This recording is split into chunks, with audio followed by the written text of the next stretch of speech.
Sanibonani kuze sonke indawo la uzafinyelela khona lezi khoma njengamanje.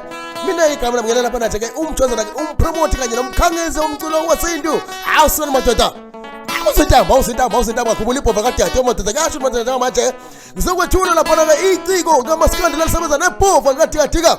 Bantu bani nje yena lapha ke ke international noma ke uqondana imithetho.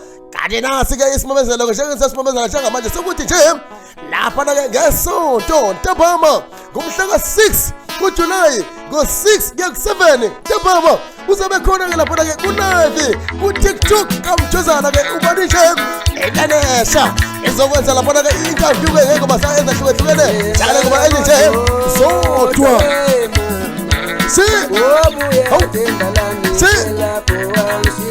Siyatholakala ke ingoba zeNanesha lapha nje ko YouTube na Spotify yebo.